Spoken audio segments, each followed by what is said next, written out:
Batman works alone. That's my motto. Copyright Batman. These videos are not for children. If you're a children, then piss off.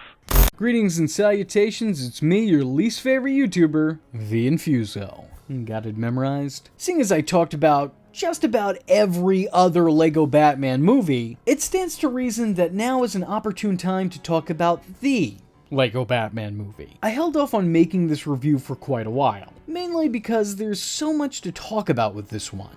This movie is the perfect parody of all things Batman. It never disrespects the brand, but it spends its runtime lovingly mocking the sillier aspects of the mythos and paying tribute to the general canon. It's all about fan service. This thing is a love letter to all things Batman. It consists of references to past films and characters, even going into some of the more obscure corners of Batman history. The whole experience feels like an exercise in Easter egg hunting, and that is not a complaint, just so we're clear. I love it for that. The references are both of quality and quantity, and you don't have to be a Batman nerd to catch on. For the most part, the main Easter eggs are self-explanatory, and then the gazillion of little other ones are background pieces that don't need further explanation. If I took the time and tried to list every callback, I would still probably miss out on most of them. This movie is chock full of hidden history and loving jabs at anything and everything that came before it. There's something there for everyone. Batman fans, Superman fans, they even give love to some of the less fondly remembered Super Friends. There's references to every Batman big screen continuity, with a lot of nods especially to the original 60s show. The Batmobile's horn is the 66 theme.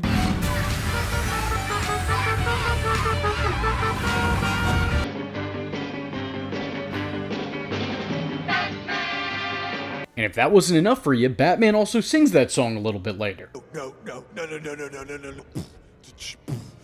No. When Alfred dons a batsuit, it's actually the suit from the Adam West series. Rip.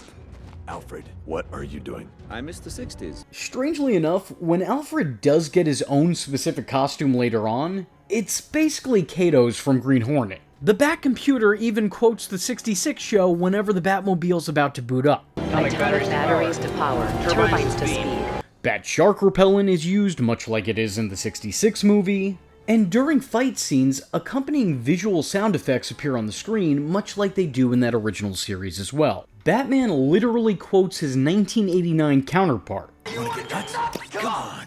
Let's get nuts. Harley's outfit says Smilex on it, which is Joker's drug of choice in the 1989 Batman movie. There's even a little bit of love and attention given to the other LEGO Batman continuities. Like when Batman demasks, his hair is slicked back like his other LEGO Batman design, before it poofs back out and gives him the look that he'll have for the rest of the movie. And when they're not lovingly paying tribute to what came before, they're actively taking jabs at it. Like having Batman mock the very concept of the Suicide Squad, before inevitably actually running with that exact idea at the end of the movie. What am I gonna do? Get a bunch of criminals together to fight the criminals? That's a stupid idea. Superman gets plenty of love with them replaying a fight scene from Superman 2 with Zod, though strangely enough attributing it to Zack Snyder. And the doorbell to the Fortress of Solitude is John Williams' Superman theme. Even some of the movie's cast are references in of themselves. Billy D. Williams, who portrayed District Attorney Harvey Dent in 1989's Batman, reprises his role here, with this movie finally giving him a chance to properly portray Two-Face. And yes, the character doesn't get a lot of lines. And yeah, he's really only playing the part as a reference of itself, and maybe to right a couple of wrongs in the background, but it was still a very welcome addition to the movie. And little details like that just make me love and appreciate the final product that much more. They even got Zoe Kravitz to play Catwoman, 5 years before she'd take on the role again in The Batman. Look at that, that's an early Easter egg right there. That is a retroactive reference. I've heard of callbacks, but they're doing call forwards. That's like some next level stuff. Another great case of a call forward in this movie is the running joke of snake clowns, which are allegedly Batman's greatest fear, which everyone reassures him do not exist. And only 2 years later, snake clowns would be brought into Batman lore in Batman vs. the Teenage Mutant Ninja Turtles, where the Joker turned into a giant clown snake. Bane is of course the constantly parodied Bane from Dark Knight Rises, both in terms of appearance and performance, with comedian Doug Benson in the role, who got the part for the Bane impression he'd do on his podcast. Sure, some of you have been driven crazy by my Bane impression. I love to do Bane. They can't live outside of the shadows. Members of the League of Shadows. And you betrayed us. Bane is feeling warm and fuzzy. I also like that they gave him the original Bane's mask, but Tom Hardy's everything else. Similarly, Penguin takes on the appearance of his 1992 big screen counterpart. What I find interesting about this movie's Batman is that while he's given the classic Michael Keaton look, it seems like Will Arnett is sort of parodying Christian Bale's Dark Knight, at least in terms of vocal performance. So, guys, listen up. Taking the projector from the Joker is gonna be our most dangerous mission. I'm Batman. In that same vein, Lego Robin is the first boy wonder Dick Grayson, yet he takes on the appearance of the first ever girl boy wonder, Carrie Kelly. It's certainly an interesting choice, especially when seeing the Dark Knight stand side by side with the other half of the dynamic duo, who looks like he's straight out of the 60s. The cast is perfect. They got all the right people in all the right parts. Each and every actor is correctly cast. There's not a bad performance in the bunch. Will Arnett portrays a Batman unlike any other Batman who's come before, and yet still not one that's completely unfamiliar. It's a much more satirical take on the stoic, stern protector of Gotham City, but being as this is a parody, yeah, of course it is. This Batman is so self-involved that he's quick to lose the plot, which, to be fair, isn't entirely unlike what he's parodying. Sure, I don't know how selfish I can call a man who selflessly devoted his life to fighting crime at every corner, but the Batman I know is one who neglects his personal life, and at times, even those closest to him. Whereas this Batman struggles to see past a mirror, the Batman which he's based on struggles to see past a mission. Suffice it to say, he doesn't have the same set of skills in a social situation as he does in combat circumstances. I really like that even in his private life when nobody else is around, he refuses to remove the cowl, only taking it off when he needs to make public appearances as Bruce Wayne, which feels very on brand for the character that I know. Plenty of people have said it before, myself included, but it bears repeating. Bruce Wayne is the mask, and Batman is the man. This takes that notion and makes it about as on the nose as you can make it. Batman literally refers to himself as Batman when he's with or without company. He dresses like Batman even when there's no one around to see him. That's because Batman really isn't his disguise. Bruce Wayne is. He has no desire to be Bruce Wayne. As a matter of fact, it's usually Alfred who's the driving force in trying to bring Bruce back to reality. The situation is the same here. The way the movie depicts Bruce's familial issues is spot on, and the arc he goes through in the movie is actually quite similar to the arc he went through in the comics. Sure, it's a completely condensed and child-friendly version of those events, but it's accurate and pieced together in a much more coherent and cohesive narrative. Bruce lost his family at a young age, which scarred him and made him a loner by chance, only for that chance to later become his choice. It was only after years of being the Dark Knight that he was able to become part of a dynamic duo, and then later become the head of the Batman family. What I love about this parody is that it accurately adapts the Caped Crusader, but it does so and plays it for laughs. The changes to the character are mostly minor, small tweaks to make the character more comedic. They don't really change all that much. They just repurpose and redirect certain aspects of the mythos. Little adjusting needed to be made. They just took the comics and the characters and they put them in a new genre. Essentially, it's just observing the mythos under a different light. And as strange as it sounds when talking about satire, I mean it when I say Zach Galifianakis' Joker may actually be one of the most comic-accurate clowns ever put to the screen. The Joker is driven solely by his obsession with his nemesis. He doesn't do bad things to gain fortune and infamy. He does it to get under Batman's skin. The Joker wants Batman's attention. And even more so here, he really wants his disapproval. He's desperate for any sort of validation from the Caped Crusader.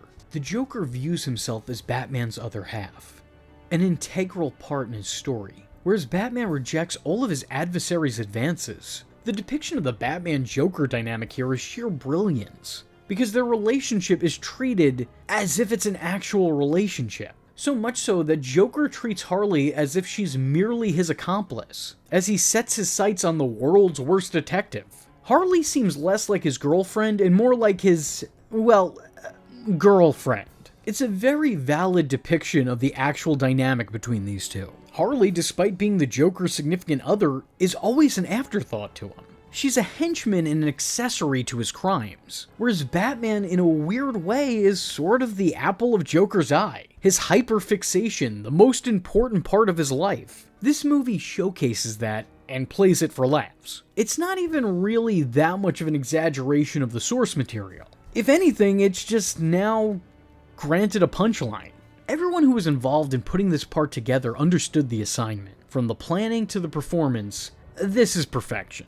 On the subject of the Joker, throughout the movie he refers to the rest of Batman's rogues gallery as lesser-than villains. And while that may be true for names such as Condiment King and Quilt Man, this roster of rogues still includes the likes of Catwoman, Penguin, Bane, and Mr. Freeze, who are all some pretty major Batman villains. Whether intentional or not, this could be taken as a pretty accurate commentary on how writers treat Batman's villains. Despite the fact that he has one of the largest, both in terms of quality and quantity, rogues galleries, all of these baddies become secondary to the Clown Prince of Crime, time and time again. Barbara Gordon is probably one of the characters who's most tampered with in this. As opposed to becoming Batgirl, or later Oracle, she fills in as her father's replacement, the second coming of Commissioner Gordon. While that's usually the route less traveled with the character, it is in fact a route that has been traveled with her both before and after this movie. The character is Lego Batman's love interest, which yet again is the route less traveled with the character, but still a route that has been traveled prior.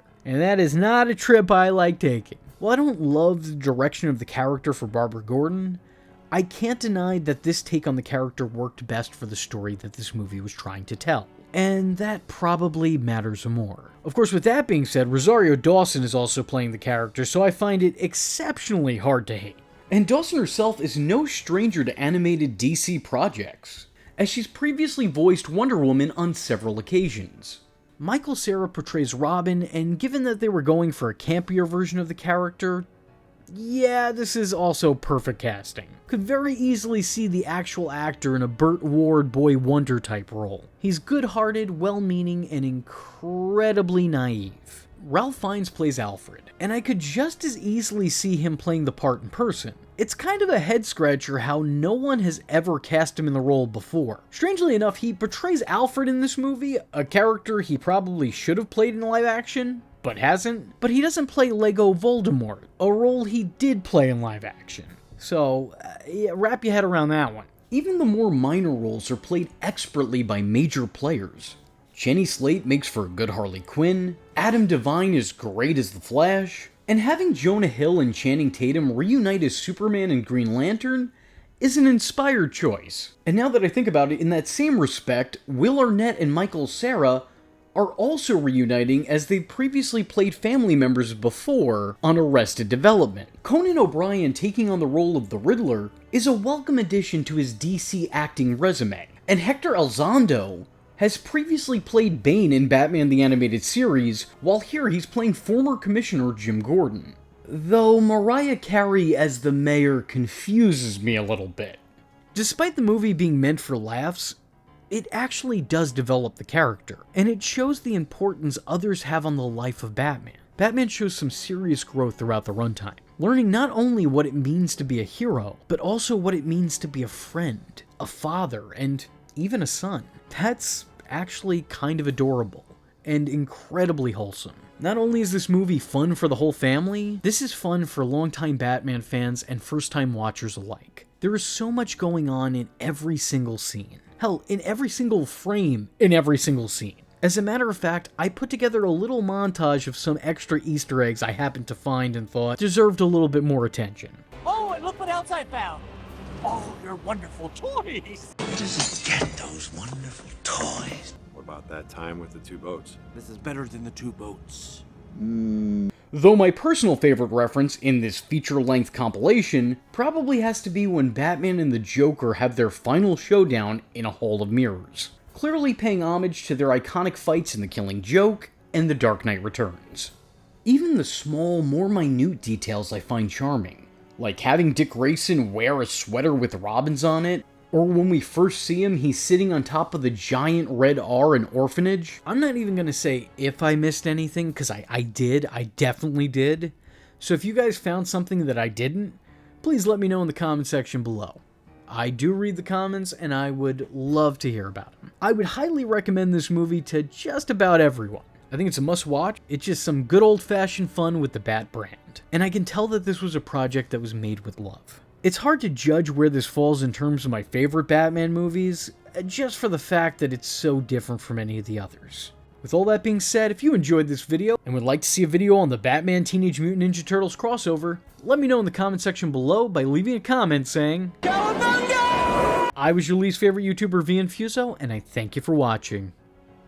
Hope to see you in the next one. I am vengeance. I am the night, and that was Infuso. Just remember, if you're not tuning in, then you're missing out.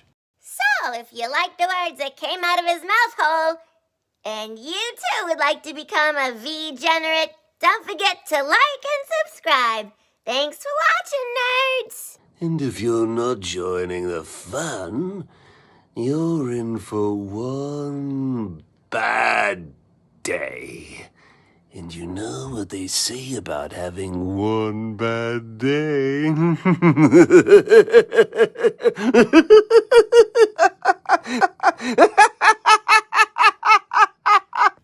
Catch him next time. Same bat time. Same bat channel.